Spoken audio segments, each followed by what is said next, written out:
Eh, salut mes licornes. Un bilan de mon butin de palette de 2017. Ça vous dit? C'est parti.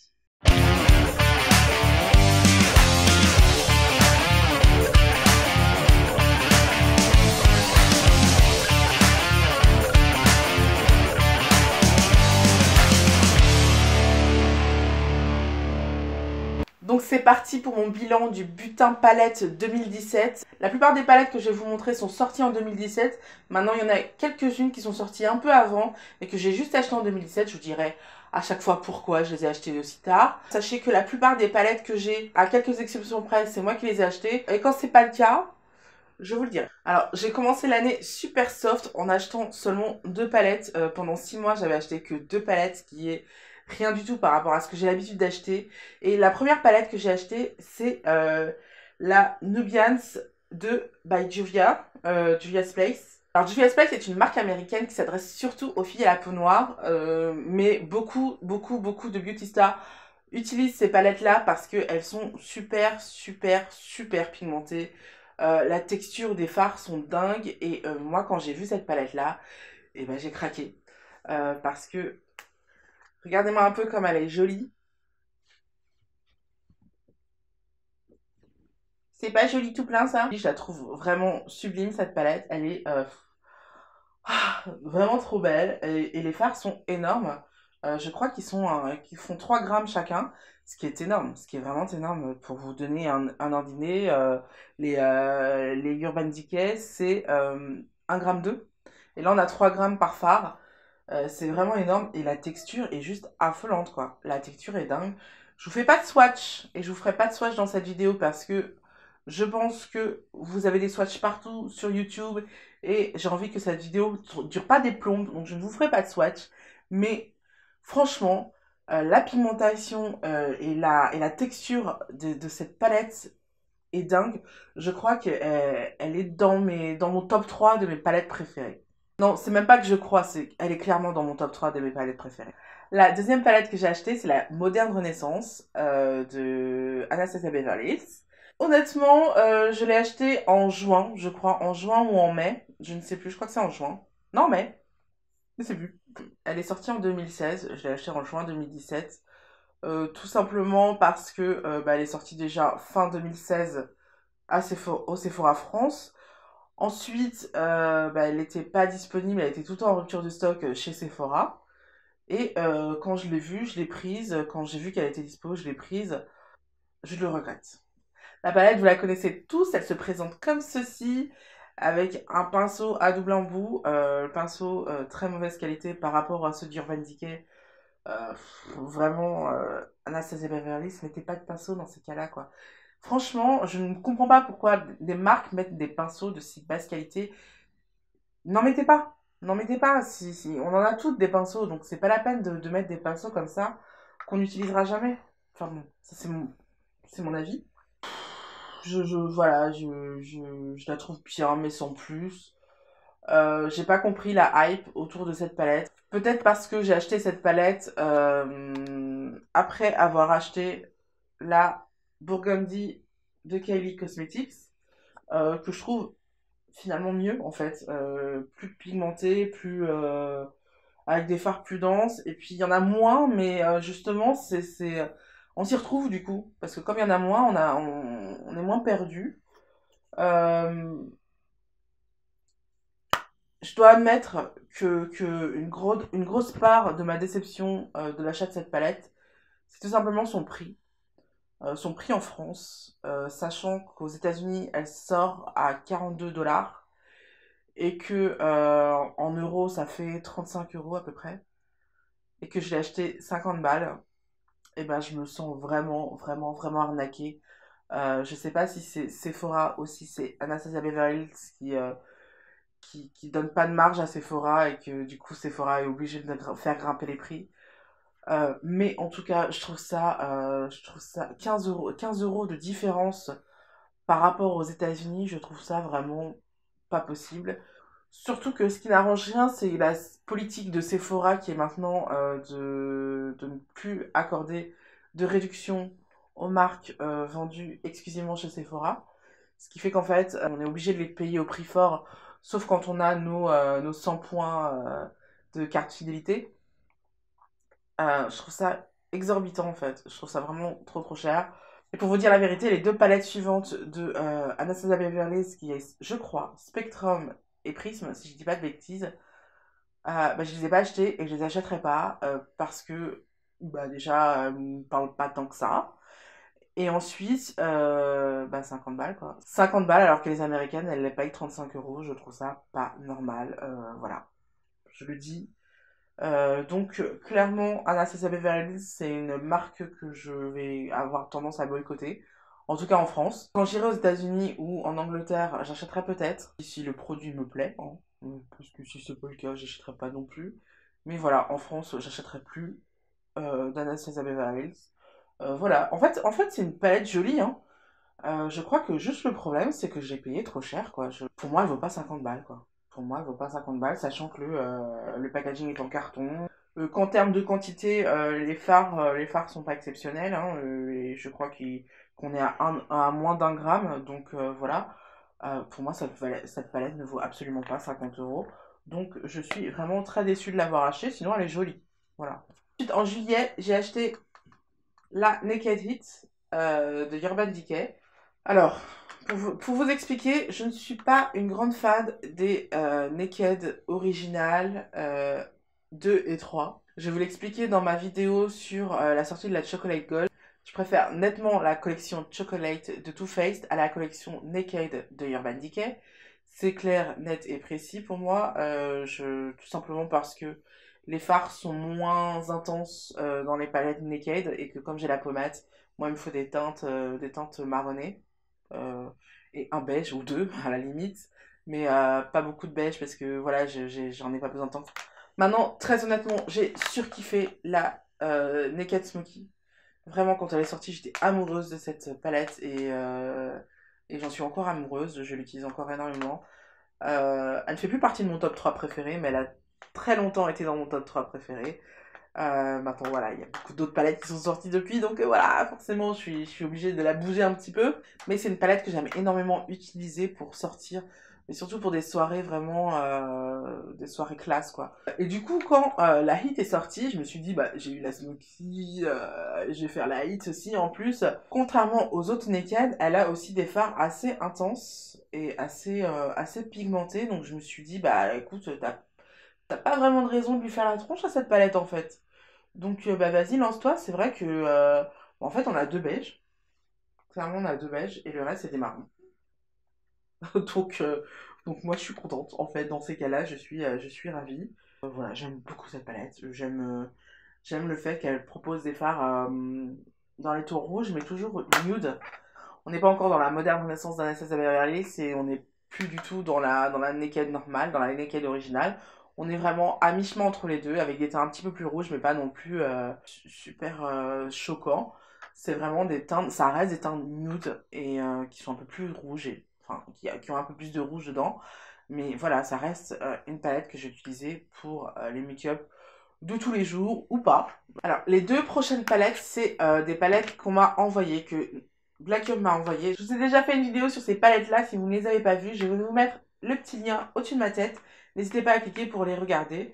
J'aime énormément ces palettes, comme je l'ai déjà dit. Celle-ci, c'est une de mes palettes préférées de nude aussi. J'ai 4 palettes de nude que j'adore par-dessus tout. C'est la Chocolate Bar, la Semi Sweet Chocolate, la Hit et celle-ci, la Voix Nude palette. Je l'aime beaucoup. Le seul truc que je déteste sur ces palettes, sur les deux palettes, c'est le packaging. J'aime pas le packaging, vraiment. Le côté transparent comme ça, je trouve que ça fait cheap. Je l'ai déjà dit, je le répète. Pour moi, c'est pas le packaging d'une palette qui vaut 50 euros. Ça demande un petit peu plus de recherche en termes de design. 50 euros, c'est quand même une somme. Quand on voit que à ce prix-là, on a une Naked Hit, et ben on a tout vu, quoi. Tout est dit. En revanche, ce que j'aime beaucoup sur le packaging, c'est qu'on a derrière des petits dessins pour nous donner des petits tutos, en fait, pour utiliser les palettes. Alors, c'est quelque chose que j'adore dans les palettes, quand il y a des petits tutos comme ça. Même si moi, j'ai l'habitude et je sais utiliser une palette quoi qu'il arrive, je trouve ça cool pour celles qui débutent, en fait, qui sont débutantes et qui ne savent pas comment se maquiller, parce que tout le monde ne sait pas comment se maquiller. Et je trouve ça chouette en fait de penser à elles et de leur proposer des petits tutos. Vraiment super bien joué Black Up là-dessus. Et de toute façon, je suis pas surprise. C'est quelque chose que fait souvent Black Up. Ce que j'aime aussi sur ces palettes, c'est la pigmentation. Étant donné que Black Up est une marque qui est destinée aux peaux noires et métissées, évidemment, les pigments envoient du lourd. C'est un peu comme la Juvia's Place. Un peu moins que la Juvia's Place, parce que la Juvia's Place, franchement, au niveau pigmentation, c'est waouh! Vraiment, je vous assure, c'est vraiment. Des fois, je me dis, mais j'en ai trop mis, comment je vais faire? Là, c'est moins waouh et c'est pas plus mal en fait, parce que bah, tu fais moins de bêtises. Au niveau du grammage aussi, on n'est pas ouf parce qu'on est à moins d'un gramme, on est à 0,83 grammes. C'est pas ouf quand on voit une Juvia's Place qui est à 3 grammes. Bon, alors là, c'est vraiment le nec plus ultra. Je crois que c'est la palette la plus généreuse que j'ai jamais eue. Mais bon, les Naked par exemple, c'est à 1,2. Ça m'embête quoi. Les Naked, elles sont. Tu vois, en rapport qualité-prix, les Naked, elles sont plus intéressantes et ça me saoule parce qu'elles sont vraiment géniales cette palette, mais au niveau du grammage, au niveau du packaging et tout, c'est pas ça quoi. C'est pas ça et ça me saoule de dire ça parce que j'aime beaucoup cette marque et j'aime beaucoup les palettes encore une fois, je ressors tout le temps. Mais putain, vous pouvez faire mieux, les gars. Vous pouvez faire mieux. Alors, au niveau des couleurs, elles se présentent comme ceci, avec un miroir au-dessus pour regarder les yeux et que les yeux. Les couleurs, elles se présentent comme ceci. Comme vous voyez, elle est un peu cracra. C'est aussi ce que je reproche à ce packaging, c'est que comme les fards sont vraiment... comment expliquer? Je sais pas si vous voyez, mais il y a pas de délimitation. Par exemple, vous voyez la Naked, là, les fards, ils sont présentés de manière un peu plus creusée, en fait. Et du coup, ça nous empêche de mettre de la poudre partout. Là, c'est pas le cas, on est vraiment au même niveau que la présentation des fards, en fait, et que le plastique de présentation des fards, et du coup, on en fout partout. Et c'est pas cool. J'aime pas du tout. Et comme en plus c'est du noir, bah ça le fait pas. Vraiment ça le fait pas. Donc franchement, encore une fois, zéro pointé sur le packaging. Maintenant sur les fards en eux-mêmes, c'est génial ici. La sixième palette que j'ai à vous montrer, ça va être la palette Opulence de Zoeva. Pour être tout à fait honnête, c'est encore une palette qu'on m'a envoyée.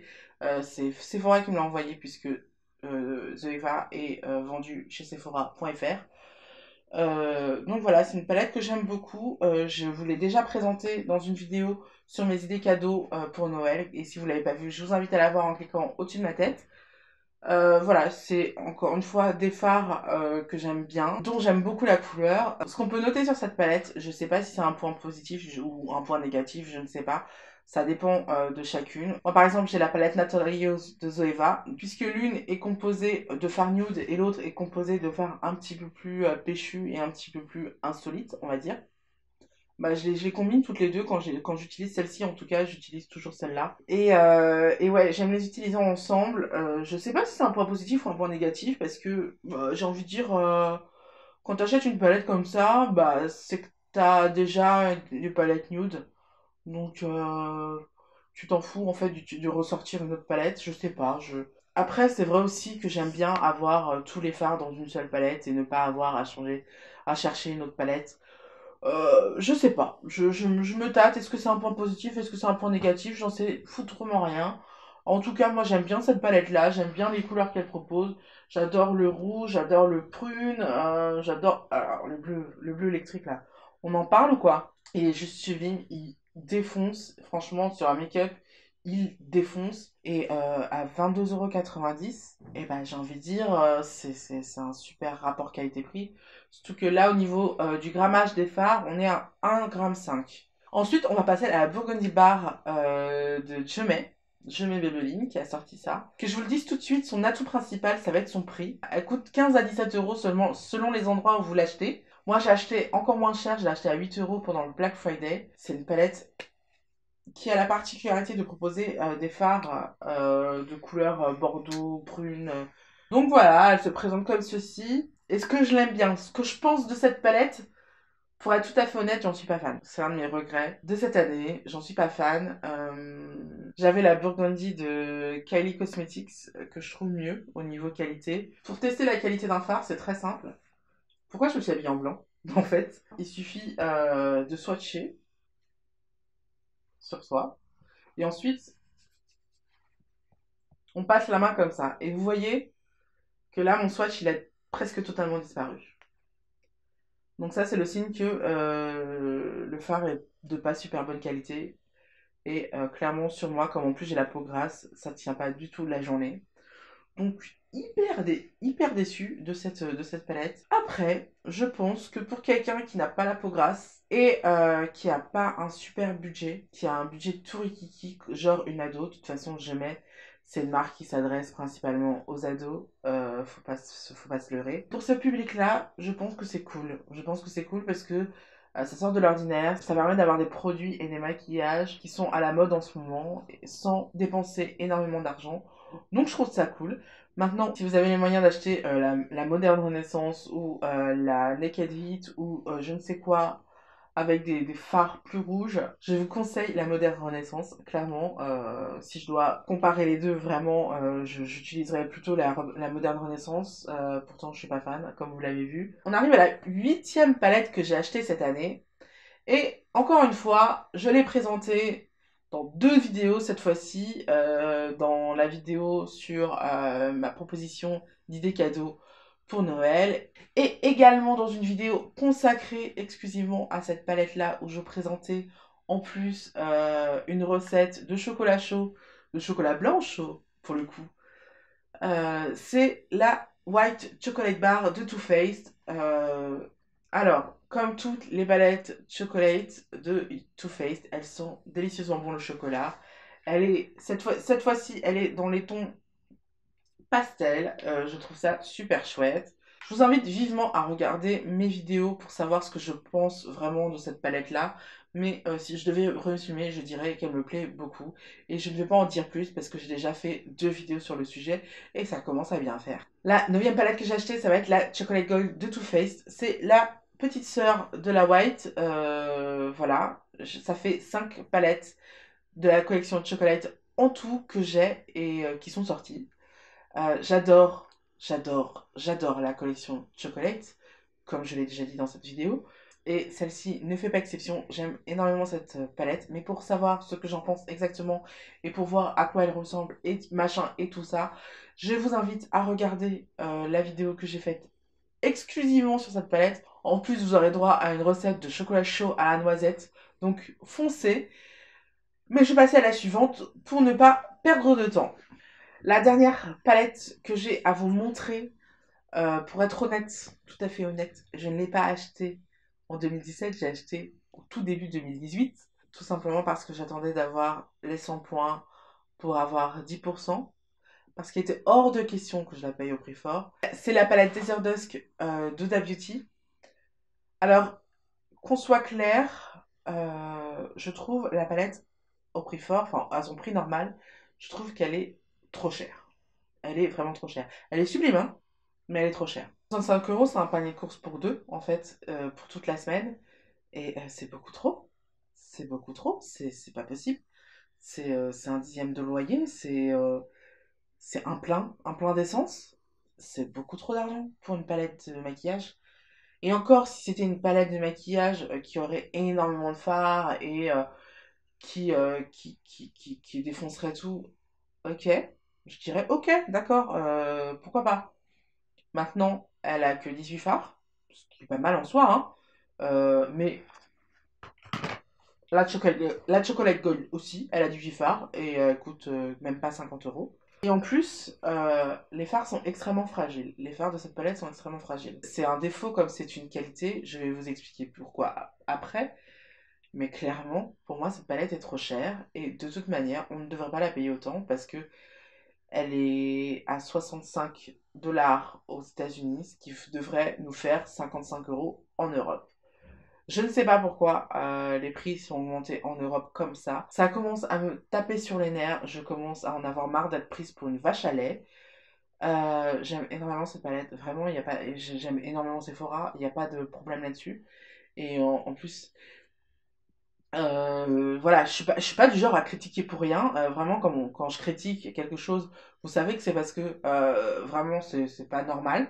Et là, vraiment, je trouve ça pas normal. Parce que si encore En France, on payait les droits de douane. Je pourrais comprendre, mais sachez que cette palette est faite en Europe. Voilà. On l'achète plus cher qu'aux États-Unis alors qu'elle est fabriquée en Europe. Est-ce que vous pouvez m'expliquer le truc? Vous pouvez m'expliquer le délire parce que là je comprends pas. Pour être tout à fait honnête, j'ai fait ma petite enquête, j'ai voulu savoir pourquoi on payait nos palettes aussi chères, pourquoi en tout cas les palettes Huda Beauty étaient si chères en France. J'ai regardé les accords commerciaux entre les États-Unis et les Émirats arabes, tout comme l'Europe et les Émirats arabes. Il n'y en a pas. Dans un cas comme dans l'autre, il n'y a aucun accord commercial. Du coup, je ne comprends pas pourquoi les États-Unis ont droit à des prix beaucoup plus compétitifs et pas nous, alors qu'on a un marché encore plus intéressant puisqu'on est plus nombreux que les États-Unis, tout pays confondu. Je comprends pas pourquoi en Europe on paye toujours nos make-up beaucoup plus cher. Ça m'exaspère, vraiment, j'en ai marre. J'en ai marre de payer mon maquillage aussi cher. Voilà, ça me saoule. Autant Too Faced, c'est un peu plus cher, mais c'est pas non plus dingue. Et je comprends par rapport aux frais de douane, machin et tout. Autant aux États-Unis, ils ont des frais de douane aussi. Je ne comprends pas pourquoi nous, on a une palette à 65 euros. Et encore, on s'en tire bien avec les palettes parce que sachez que les autres produits d'Huda Beauty, qui ne sont ni les palettes ni les fonds de teint, ils sont vendus 20 à 30% plus cher qu'aux États-Unis. Et là, mais vraiment, je comprends pas quoi. Là, vraiment, c'est vraiment j'ai pas envie de parler d'arnaque, mais vraiment, là, on se moque du monde, quoi. Donc, voilà. Ça, c'était mon petit aparté. Je ne comprends pas les prix des produits Huda Beauty ou Anastasia Beverly Hills en Europe. Je trouve ça pas honnête de la part des marques. Je ne sais pas si c'est de la faute d'Huda Beauty ou si c'est de la faute de Sephora, mais je trouve pas ça honnête. Clairement, je trouve pas ça honnête. Ceci étant dit, je l'ai quand même acheté, mais j'ai attendu d'avoir mes 100 points pour pouvoir l'acheter à moins 10%, parce qu'il était hors de question que j'achète 65 euros. J'ai acheté 58 euros du coup, je crois, à peu près. C'est 3 euros de plus que ce qu'elle coûte vraiment aux États-Unis, par exemple. Donc ça va, c'est pas, on va pas chipoter non plus 10 000 ans. Donc à ce prix-là, ok, je l'achète, je l'ai acheté. Et clairement, je suis ravie de cette palette. Clairement, je la trouve sublime, que je vous la montre. Alors, elle se présente comme ceci. Vous avez une petite feuille avec les jolis yeux d'Ouda pour protéger les fards, parce que les fards sont extrêmement fragiles. Sachez que ce phare-là, en fait, c'est des paillettes pressées. Donc, c'est un phare qui se casse extrêmement facilement. Du coup, la palette est protégée avec un petit plastique. Et c'est un truc qui me fait vachement rire, en fait, sur YouTube. Parce que je vois beaucoup de beauty stars qui ont acheté la palette et qui l'ont pété. Et qui la pètent devant nous, devant les caméras, en direct live. Et qui se disent, ouais, putain, mais c'est de la merde et tout, je comprends pas et tout. Et qui pleurent, hein, parce que, ouais, 65 balles, quoi. C'est vrai que c'est pas cool pour eux, mais sincèrement, j'ai énormément envie de leur dire, putain, t'achètes une palette à 65 euros, renseigne-toi au moins sur cette palette, parce que si tu t'étais renseigné sur cette palette, eh ben, tu aurais vu que Oda elle-même et son équipe disent que les fards sont très fragiles et qu'il faut les utiliser avec une extrême précaution. Alors, il y en a beaucoup qui parlent du fait qu'il y a certains fards qu'on n'arrive pas à appliquer avec un pinceau. C'est écrit sur la boîte qu'il faut l'utiliser avec ton doigt, ok? Donc, sois pas con, utilise avec ton doigt. C'est un peu l'inconvénient de YouTube, c'est qu'il y a tellement de YouTubeurs maintenant aujourd'hui qu'on veut absolument faire le buzz et que les YouTubeurs cherchent à faire le buzz à tout prix. Et donc, descendre des produits dont tout le monde parle et que tout le monde adore pour faire parler d'eux. Sauf que toi, tu regardes la vidéo et tu dis, t'es con quoi. Qu'est-ce qui marche pas là-haut? Et voilà, ça reprend des trucs et ça remixe des informations et tout. Alors que si tu donnes l'information correctement, bah il n'y a pas de souci quoi. Donc cette palette, les fards de cette palette sont chelous, je vous le dis tout de suite. Il y a des fards qui sont dus au chrome, donc c'est-à-dire que par rapport à la lumière, ils changent de couleur. Donc c'est super chouette, mais ces fards-là, ils s'appliquent au doigt. Tout bêtement.